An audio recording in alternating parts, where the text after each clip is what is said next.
그런데 그분이 거기서 이제 한 진행자가 이렇게 물어본 거예요. 눈물 연기를 하실 때는 자기는 너무 신기하다는 거예요.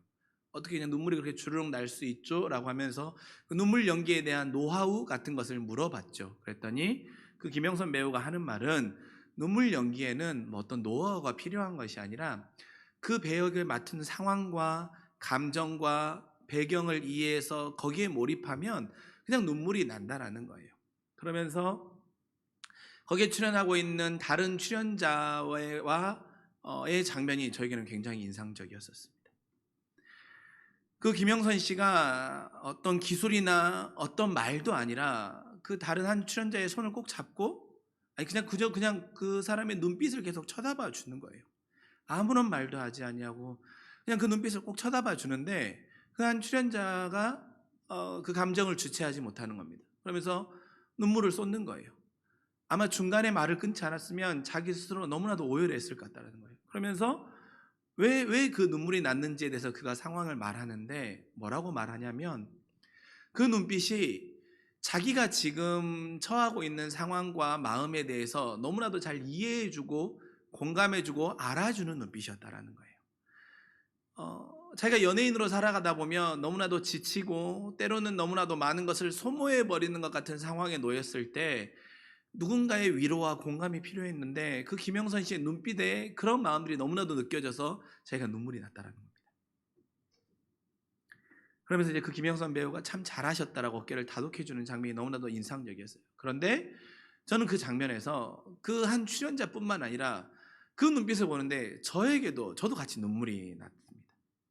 제가 그 자리에 함께 있는 것도 아니고 그저 녹화된 방송을 통해서 전파를 통해서 전해지는데 그분의 그 눈빛이 한 사람의 마음을 저렇게 위로해주고 이해해주고 공감해준다라는 게 너무 크게 느껴졌어요. 아마 우리 예수님이 우리를 바라보시는 눈빛도 그런 눈빛이 아닐까 싶습니다. 바울은요, 오늘 말씀을 통해서 저번 주에도 말씀을 드렸지만 사랑이 가진 힘을 오늘 본문에서는 이제 저번 주에 말씀드린 거 이어서 영원성이라고 말해요. 사랑은 영원하다라는 겁니다. 영원성에 대해 8절부터 13절에 대해서 계속해서 말하고 있습니다. 여러분, 영원한 것은 변하지 않지요. 여러분의 마음속에 영원한 것은 무엇입니까? 구민아 집사님의 영원한 것은 무엇입니까? 우리 신앙인에게 영원한 것은 우리 주님이지만 세상 사람들에게 영원한 것은 무엇입니까? 변하지 않는 다이아몬드 1캐럿 이런 것들이 영원한 것이죠. 결코 변하지 않는 것들. 근데 우리 이 영원성이라는 것은 시대가 지나도 아무리 많은 시간이 흘러도 결코 그 가치가 사라지지 않고 그 형태가 변하지 않는 것을 말하는 것입니다. 그래서 영원하다라는 것은 완전함이라는 또 속성을 동시에 가지고 있어요. 그래서 바울이 오늘 본문에서 말하는 이 사랑의 영원한 속성이 무엇인데서 우리가 함께 말씀을 나눔으로 인해서 여러분, 이 말씀의 결론은 겁니다. 그리스도의 사랑은 영원하다라는 거예요. 그리스도의 사랑은 결코 변하지 않는다라는 것입니다. 그렇다면 이 변하지 않고 영원한 이 그리스도의 사랑을 우리가 우리의 삶 가운데 어떻게 녹여내고 우리의 삶 가운데 주님은 어떻게 말씀하시는지에 대해서 오늘 말씀을 통해서 여러분들과 함께 나누기를 소망합니다. 바울이 참 뛰어난 사람인 것은 이 영원한 것을 말하면서 사라지는 것과 사라지지 않는 것을 대비시켜주고 있지요. 그래서 바울이 뭐라고 말합니까? 예언이나 방언이나 지식과 같은 모든 것들은 다 사라지는 것이라는 거예요. 그것들은 다 사라지는 거예요. 그렇지만 사랑은 결코 사라지지 않는다고 말하고 있습니다. 제가 저번 주에도 말씀 한번 드렸을 것입니다. 예언과 방언과 지식과 같은 은사는 하나님이 그 사람을 통해서 사용하기를 원하시는 그 기간 동안 사용하신 이후에는 하나님이 거두어 가실 수 있는 거예요. 그러니까 사라지는 거예요. 그러나 사랑은 절대로 없어지지 않는다는 것입니다. 그럼 여러분, 바울이 대표적으로 고린도 교회에게 예언과 방언과 지식과 같은 것을 사라지는 것, 또한 사랑은 사라지지 않는 것이라는 것을 대비시킴으로 인하여서 말하고 싶은 사랑의 영원성의 속성의 첫 번째는 무엇이냐면 너의 인생을 살아가면서 부수적인 것에 더 가치를 두면서 삶을 허비하지 말라는 거예요. 너희의 삶을 살아가는데 부수적인 것에 너무나도 목매이고 부수적인 것이 너의 삶의 목표와 너의 삶의 목적이 되어서는 안 된다는 것을 바울은 우리에게 들려주고 있는 것입니다. 여러분, 누군가 그리스도의 대속의 사랑을 왜곡한다고 할지라도 십자가의 사랑은 결코 사라지지 않습니다. 지금 이 코로나의 시대 가운데 어떻습니까? 교회가 또한 수많은 그리스도의 사랑이 믿지 않는 자들에 의해서 비난이 되기도 하고 때로는 왜곡이 되기도 하지요. 그러나 여러분, 비난이 되고 왜곡이 될 수 있어요. 그러나 그것은 그 비난되거나 왜곡되는 것이 어떻습니까? 우리의 결과물에 대한 비난과 왜곡이지 그리스도의 사랑은 결코 왜곡되거나 변할 수 있는 것은 아닙니다. 그것은 이유는 무엇입니까? 첫째로는 그리스도께서 분명히 십자가에 달려 돌아가셨다라고 하는, 그리고 우리를 위해 죽으셨다는 그 대속의 사랑이 2000년의 역사 가운데 수많은 신앙인의 고백의 삶으로 증인으로 이어져 있고, 또한 2021년 1월 30일 지금 예배하고 있는 우리조차도 우리가 바로 그 그리스도의 사랑의 완전함에 분명한 증인이고 우리의 믿음의 고백이기 때문입니다. 그래서 그 사랑은 결코 변하지 않아요. 그 사랑은 아무리 세상 가운데 박해를 당한다고 할지라도, 환난을 경험한다고 할지라도 그리스도의 사랑은 영원히 그 명맥은 이어질 것입니다. 주님이 다시 오는 그날까지요. 그런 여러분, 교회가 사라지면 어떻게 되지? 이런 거에 대해 두려움을 갖지 마십시오. 주님의 몸된 교회는 결코 사라지지 않습니다. 수많은 환난과 수많은 박해가 있다고 할지라도 성도들이 그리스도의 사랑의 본과 사랑의 영원한 모습을 지켜나가면 결코 그리스도의 십자가의 사랑과 교회는 사라지지 않는 것입니다. 그런데 우리는 어떻습니까? 이 사랑을 말하면서 그리스도의 영원한 사랑이 아니라 부수적인 것을 잘하는 것을, 부수적인 것들을 많이 베풀어주는 것을 사랑행위라고 착각해요. 그래서 바로 이 착각에서 벗어나라는 것입니다. 결코 부분적인 것들이 사랑의 자리를 대신할 수 없다는 거예요. 부분적인 것으로는 우리의 사랑의 자리가 채워질 수 없는 것이고, 너의 사랑의 영원한 자리를 채울 수 있는 것은 오직 그리스도의 십자가 사랑 하나밖에 없다는 거예요. 여러분, 돈도요, 명예도요, 우리 주변에 있는 모든 것들도요, 우리의 사랑의 부분을 채워줄 수는 있어요. 그러나 우리의 사랑의 영원한 것을 채워줄 수는 없습니다. 우리의 목마름을 채워줄 수 있는 영원한 것은 사마리아 과부가 만났던 것, 사마리아 여인이 만났던 것처럼 바로 영원히 목마르지 않는 우리 그리스도 주님의 사랑 하나밖에 없음을 우리가 다시 한번 기억할 수 있기를 간절히 소망합니다. 그렇게 여러분, 너무나도 부수적인 것에 더 가치를 두며 우리의 삶을 허비하지 않기를 소망합니다. 우리의 시간은요, 한정적이고 유한합니다. 그런데 우리가 언제까지 부수적이고 완전하지 않은 것에 우리의 삶의 시간을 허비하며 살아가겠습니까? 소망하기는 우리의 삶의 모든 시간을 지금부터라도 변하지 않는 영원한 그리스도의 사랑의 그 완전함에 우리의 삶의 목표와 목적이 맞춰지는 귀하고 복된 성도의 삶이 될 수 있기를 간절히 소망합니다. 그런데 여러분, 이 그리스도의 사랑의 영원한 속성이 삶의 목표가 되는 사람은요, 그 사람을 통해 나타나는 결과물이 있는데요, 그 결과물이 뭐냐면, 완전한 사랑은 사랑을 받는 대상과 그 사랑을 받는 대상도 자기 희생의 길을 가게 하는 힘을 지니고 있다는 것입니다. 자, 보십시오. 그리스도를 통하여서 우리가 십자가의 사랑을 경험하면, 그 그리스도의 십자가의 사랑을 우리가 완전히 굴복하게 되면 우리도 자기 희생의 길을 가게 되는 거예요. 그런데 우리가 그 그리스도의 자기 희생의 길을 걸어가면서 우리의 사랑의 선을, 사랑의 모습의 은혜를 주변에 나누잖아요. 그러면 그 사람도 자기 희생의 길을 따라갈 수밖에 없는 거예요. 그리스도의 사랑의 힘이 바로 이렇게 위대하다는 것입니다. 여러분, 기독교 2000년의 역사가 이걸 증명하고 있는 거예요. 기독교의 역사가 명맥이 이어져 올 수 있었던 그 이유가 무엇이냐면, 영원한 사랑의 속성이 그 자기 희생의 결과물로 나왔기 때문입니다. 왜입니까? 완전한 사랑은 죽음으로 나는 죽고 예수만 살기에 세상이 결코 따라올 수 없는 내 존재를 강타하는 힘이 나타나기 때문입니다. 그리스도의 사랑은요, 세상의 사랑과 완전 달라요. 내가 완전히 죽어버리는 거예요. 그리고 예수님만 사는 거예요. 나의 죽음을 통하여서 세상을 품어버리는 것입니다. 나를 나타내려고 하지 않는 것이죠. 그래서 바울이 갈라디아서 2장 20절 우리가 잘 아는 말씀 뭐라고 고백하고 있습니까? 내가 그리스도와 함께 십자가에 죽는 것이 바로 완전한 사랑이라는 거예요. 우리가 그리스도와 함께 십자가에 죽는 것이 완전한 사랑입니다. 우리 주님도 십자가의 죽음으로 완전한 사랑을 보이셨습니다.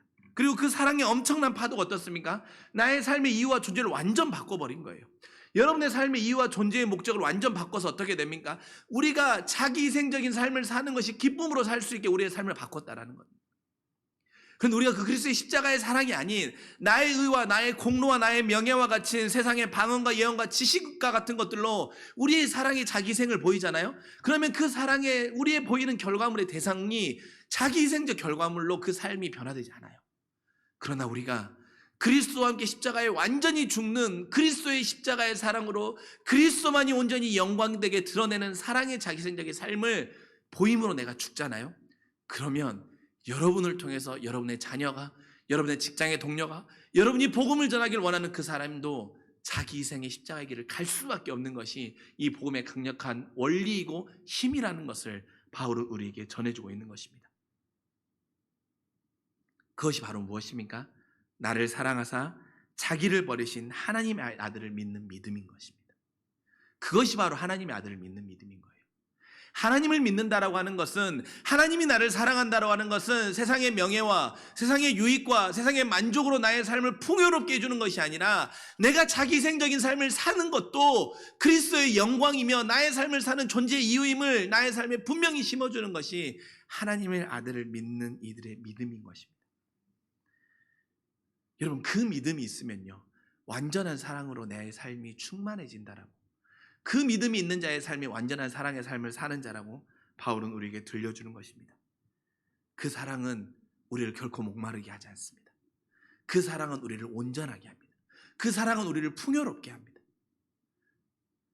그렇기에 우리도 주의 길을 걷는 완전한 자기 희생의 십자가의 사랑의 길을 걷는 성도가 되시고, 내가 그 자기 희생의 길을 묵묵히 걸어감으로 인하여서 나의 사랑이 보여지는 세상과 가정과 우리 주변에 있는 모든 이들도 그 자기 희생의 길로 걸어갈 수 있도록 거룩한 성도의 삶으로 인도하는 우리의 믿음의 귀하고 복된 주의 자녀들의 삶이 될 수 있기를 간절히 소망합니다. 여러분, 바울이 뭐라고 말합니까? 또 자신이 어린아이와 같은 시절에 깨닫고 생각하고 말했던 것들이 어린아이 같았지만 지금은 장성한 어른이 되어서 뭐라고 말한다고 말했습니까? 어린아이의 것을 버렸다라고 11절에 말하지요. 예전에는 말하는 것, 생각하는 것, 깨닫는 것이 어린아이였지만 지금은 장성하였기에 어린아이의 것을 다 버렸다라는 거예요. 여러분, 여기서 바울이 어린아이처럼 말하고 깨닫고 생각하는 것은 무엇입니까? 그것은 과거에 조건적이고 눈에 보이는 사랑이 전부라고 생각했던 것들을 이제는 다 버렸다라는 거예요. 이제는 그것들이 나를 채워주고 그것들이 결코 나의 만족이 될 수 없다라는 거예요. 이제는 가슴 뛰게 하는 그리스도의 사랑이 이것들을 다 버릴 수 있는 결단으로 나의 삶을 끌고 갔다라는 거예요. 그래서 바울이 12절에 이어서 뭘 비교합니까? 지금과 그때를 비교하고 있는 거예요. 지금과 그때를 비교함으로 인하여서 사랑의 완전한 속성은 나의 이 모든 것들을 다 버릴 수 있도록 하는 나의 삶을 가슴 뛰게 하는 나의 원동력이 된다는 것입니다. 여러분, 우리가 잘 아는 조선시대 화가 중에 단원 김홍도가 있죠. 여러분, 단원 김홍도 하면 어떤 그림을 그렸던 사람 우리가 잘 알고 있습니까? 어떤 그림을 그렸지요? 풍속화라고 하는 일상 서민들의 삶을 많이 그리지 않았습니까? 뭐 사람들이 윷놀이를 하는 장면이거나 장터에서 사람들이 공연하는 모습을 보는 그런 그림을 그린 사람으로 알려져 있어요. 근데 여러분, 김홍도가요, 풍속화를 그리기 이전에 여러분 도화선의 화공이었다는 사실은 알고 계십니까? 도화선의 화공이었어요. 도화선은 어떤 곳이라면 그러니까 궁궐에서 일하면 지금으로 말하면 별정직 공무원인 거예요. 별정직 공무원. 그림을 그리는 재능이 아주 뛰어나서 궁궐에서 왕의 얼굴을 그리기도 하고 또한 궁궐에서 일어나는 모든 재래 종묘에 관련된 그림을 그리기도 하는 그 일을 하던 사람이 바로 김홍도가 그 도화선의 화공이었어요. 그것도 20대 때. 김홍도는 중인으로 태어났었거든요.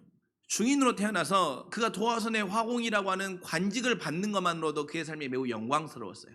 그런데 그가 도화선의 화공으로 들어가는 조건 중에 하나가 뭐가 있었냐면 그에게는 녹봉이 없었던 거예요. 월급이 없는 명예직이었던 것입니다. 명예직. 그럼 여러분, 그 김홍도가 명예직이니까 먹고 살려면 어떤 일이 필요했겠어요? 이제 그 사람의 그림 솜씨가 뛰어나다는 소문이 나고 도화선의 화공이니까 주변에 사는 사람들이 김홍도에게 그림을 부탁하기 시작하는 거예요. 집에 걸어놓을 수 있는 난 그림도 부탁하는 것이고 자기의 초상화도 부탁하고 이런 그림을 부탁했던 거예요. 그러다 보니 자신의 재주로 사람들의 부탁으로 그림을 그려주면서 생계를 유지했던 것입니다. 그런데 이 그림을 그리는 실력이 아주 뛰어나다 보니까 생계를 유지하는데 별 문제가 없었던 거예요.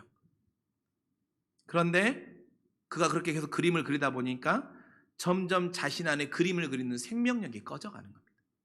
다른 말로 하면 그림을 그리는 일이 가슴 뛰지 않고 즐겁지 않은 거예요.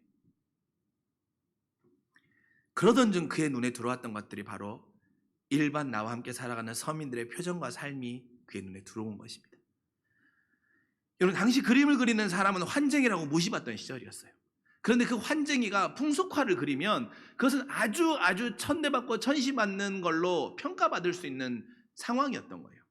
그럼에도 불구하고 김홍도는 그 사람들의 표정과 그림을 그리는 것이 자신의 가장 가슴 뛰는 일이었기에 그 일을 하여서 지금도 우리의 역사까지 이어져서 많은 사람들의 존경과 평가를 받는 인물로 이어져 올 수 있었던 거고 기억될 수 있었던 것이죠. 무엇이냐면 어린아이에서 장성함으로 사랑이 올라온 사람은 있잖아요. 더 이상 어린아이 시절의 만족스러운 것들로는 채워지지 않는 성숙으로 건너가는 거예요. 어린아이의 시절에 채워졌던 만족으로는 더 이상 나의 만족이 채워지지 않는 것입니다. 장성한 분량에 이르는 사람은. 어린아이와 같은 시절에는 내 사랑을 채우고 확인받기 위해 세상의 것들로 채우는 것들로 우리가 목을 맸었지만 장성한 때 이르면 그것들이 결코 나를 채울 수 없음을 알게 되는 것이에요. 여러분의 지금의 신앙은 어린아이 같은 신앙입니까? 아니면 장성한 분량에 이르는 신앙이십니까? 우리 여기 함께 예배드리는 청년들이 있는데 여러분의 지금 기도하고 있는 제목들과 여러분의 삶의 성공을 통하여서 여러분이 얻고자 하는 장성한 분량의 목표는 무엇입니까?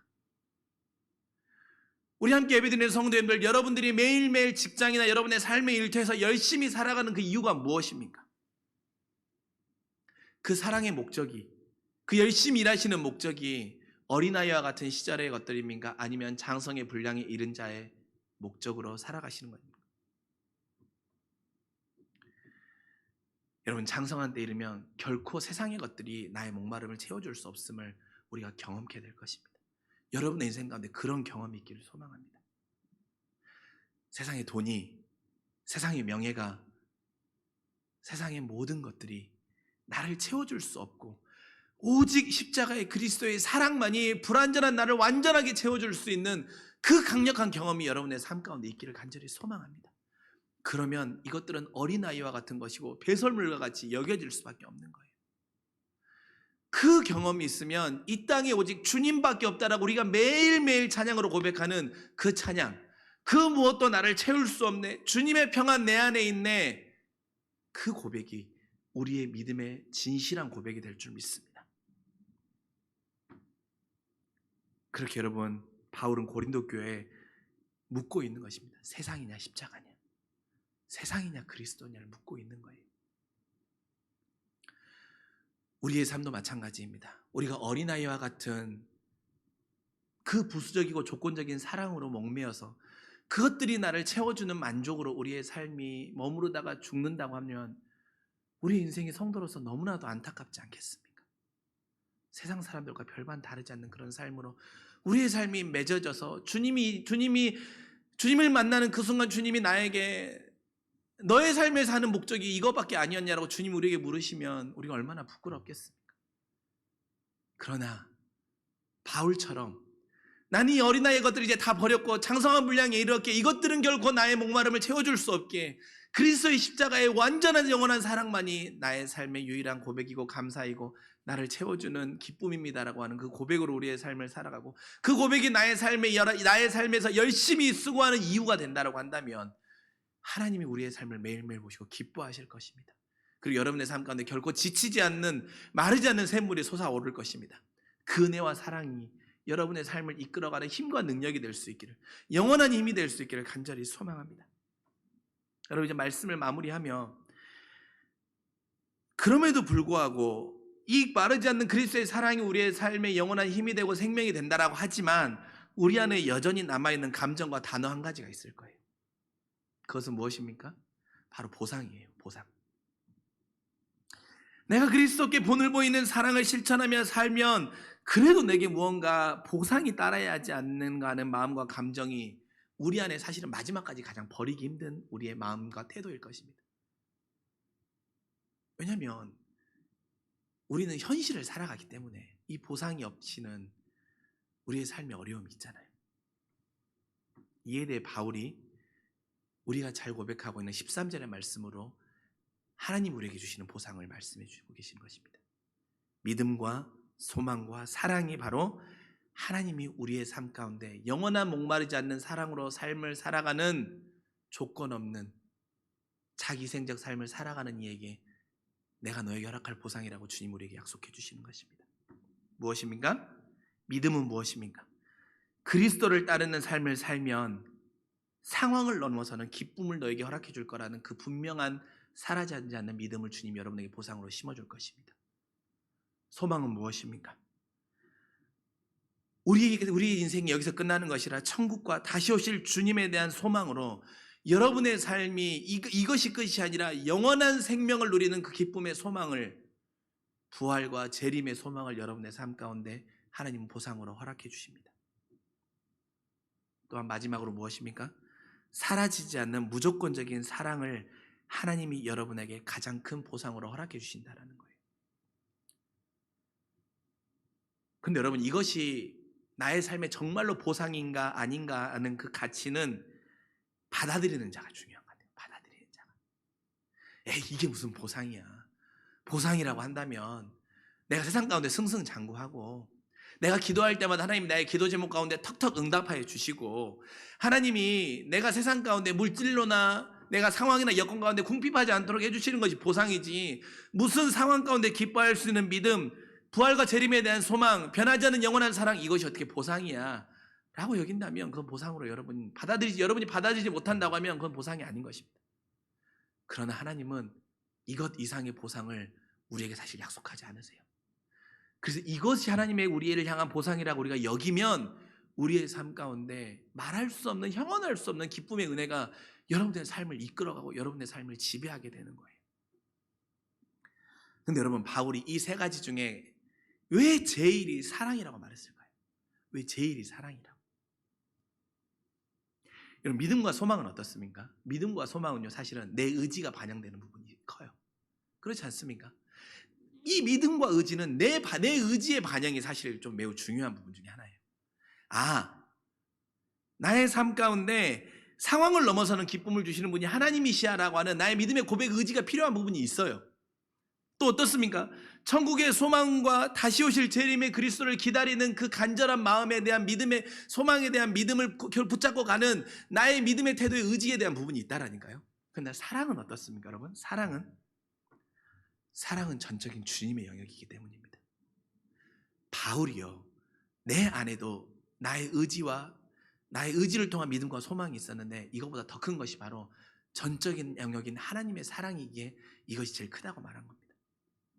다르게 표현하면 내가 여전히 세 가지를 통한 보상의 가치를 알지 못한다고 할지라도, 그것이 나의 삶의 보상이 아니라고 내가 여긴다고 할지라도 나를 향한 주님의 사랑은 변하지 않는다는 거예요. 우리가 여전히 물질적인 것들과 세상의 것들로 우리의 보상을 우리의 삶의 기준으로 삼고 우리가 살아간다고 할지라도, 연약한 어린아이와 같은 삶의 태도로 살아간다고 할지라도 나를 향한 하나님의 사랑은 영원히 변하지 않는 하나님의 전적인 영역이기 때문에 바울은 이것이 가장 큰 우리의 삶의 보상이라고, 하나님의 영역에서 나에게 부어주시는 그 은혜를 바울은 우리에게 가장 귀한 것이라고 우리에게 약속해 주는 것입니다. 우리는 사랑 행위를 통해 보상을 생각하지만 주님은 사랑을 통해서 무엇을 나를 향한 너의 마음을 알기를 원하세요. 주님은 여러분에게 사랑을 보이시면서 이 사랑에 대한 대가를 원하시는 것이 아니라 내가 너를 얼마나 사랑하는지에 대한 내 마음을 알기를 원하신다니까요. 주님은 우리의 그 마음을 알기를 원하세요. 그래서 모든 것을 견디고 우리 주님도 모든 걸 참으시는 것입니다. 내가 비록 어린아이의 삶을 산다고 할지라도 견뎌주시고 참아주시면서 언젠가는 나를 향한 너의 사랑의 마음을 알겠지. 언젠가는 정말 내가 나의 자녀를 이 땅에 보내면서 죽음과 바꿨던 나의 이 사랑을 네가 언젠간 알겠지. 나는 네가 그 사랑의 마음을 알아주기만 하면 돼 라고 하는 형언할 수 없는 사랑을 우리에게 계속해서 보이시고 관심 가져주시고 부어주신다는 것입니다. 그렇게 이 사랑이 주님이 지금도 우리와 함께 하시는 목적이신 것입니다. 주님이 여러분과 함께 하시는 그 목적은 바로 여러분을 사랑하시는 것이고, 주님이 여러분에게 바라는 삶의 유일한 한 가지 목표, 내가 너를 얼마나 사랑하는지 내 마음을 알아달라는 것입니다. 사랑하는 성도 여러분, 결국 주님은 내 마음의 깊이와 씀씀이를 알기 원하십니다. 그래서 주님은 우리에게 지금도 여전히 많은 사랑의 은혜를 흘려보내고 계십니다. 이번 한 주 우리의 삶 가운데 내가 또 여전히 어린아이와 같은 나의 삶을 살 수 있어요. 또 여전히 자기 희생의 삶보다는 부수적인 것들이 나의 삶의 보상이 되는 나의 삶의 목적으로 나의 삶이 흘러가고, 또한 그렇게 삶의 시간들을 쓰며 살아갈 수 있어요. 그러나 그렇다고 할지라도 주님은 여러분을 탓하지 않을 것입니다. 그러나 여러분, 주님이 나의 마음을 알아주기를 원하신다라고 하는 그 주님의 마음의 간절함은 우리가 잊지 않았으면 좋겠습니다. 그 간절함만 알면 자기희생적인 삶, 때로는 부수적인 것들에 나의 삶의 모든 시간을 허비하는 그의 삶의 태도에서 내가 조금만 벗어날 수 있는 우리의 깨어남의 귀한 도구가 될 줄 믿습니다. 그래서 여러분, 믿음과 소망의 그 의지가 내 삶 가운데 하나님의 진정한 보상으로 채워져서 영원히 변하지 않는 사랑이 우리의 삶 가운데 마르지 않는 기쁨이요 은혜요 가장 큰 선물이 됨을 기억하시고 확신하는 믿음의 거룩한 삶을 살아가는 우리 모두가 되시길 주님의 이름으로 간절히 축원합니다. 기도하겠습니다. 사랑이 많으신 나의 아버지 하나님, 주님은 완전한 것이 오면 부분적인 것들은 다 사라진다고 말씀하셨습니다. 그래서 우리에게 부수적인 것들에 더 가치를 두면서 삶을 살아가는 어린아이의 삶을 버리고 이제 장성한 성인의 분량이 되어 살아가는 그 삶, 그래서 나의 삶에 그 무엇도 나의 삶을 채워줄 수 없지만 나의 삶을 채워주는 것은 오직 예수 그리스도 한 분이심을 우리의 삶의 믿음의 고백으로 살아내라고 주님은 우리에게 요청하십니다. 그러나 주님, 여전히 우리는 연약하고 여전히 우리는 어린아이와 같은 모습이 있어서 믿음과 소망과 사랑이 그것들이 나의 보상이 되기보다는 여전히 세상의 즐거움과 세상의 만족과 세상의 성공이 나의 삶의 보상이 되기를 원하는 그런 두 마음이 우리 안에 있습니다. 그러나 주님은 그런 두 마음을 품고 있는 우리의 모습조차도 탓하거나 연약하다라고 책망하지 않으시고 그럼에도 불구하고 변하지 않는 변함없는 사랑을 우리에게 부어주시니 너무나도 감사합니다. 그리고 주님이 우리에게 요청하시는 그 한 가지, 너를 향한 나의 사랑의 마음을 알기를 원한다라고 하는 그 주님의 마음을 우리가 깨닫게 하여 주시고 그 주님의 사랑의 마음을 우리가 기억함으로 여전히 어린아이와 같은 삶을 우리가 걸어가고 있지만 그 주님의 마음이 나를 향한 그 마음을 알기를 원하시는 주님의 사랑의 마음이 때로는 나의 걸음에 한 걸음 뒤로 돌릴 수 있는 그 믿음의 여정에 힘이 되게 하여 주시옵소서. 감사드리며 사랑이 많으신 우리 구주 예수님의 이름으로 간절히 기도합니다. 아멘. 우리 시간 함께 말씀을 기억하시며 그 사랑 얼마나 함께 찬양하며 나아갑시다. 찬양하시며 함께 봉헌하겠습니다.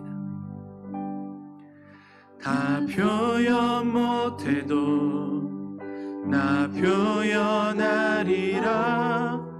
다 고백 못해도 나 고백하리라. 다 알 수 없어도 나 알아가리라. 다 닮지 못해도 나 닮아가리라. 다 표현 못해도 나 표현하리라. 나 고백 못해도 나 고백하리라. 다 알 수 없어도 나 알아가리라. 다 닮지 못해도 나 닮아가. 하나님의 그 마음을 기억하며 함께 고백합시다. 그 사랑 얼마나 아름다운지 사랑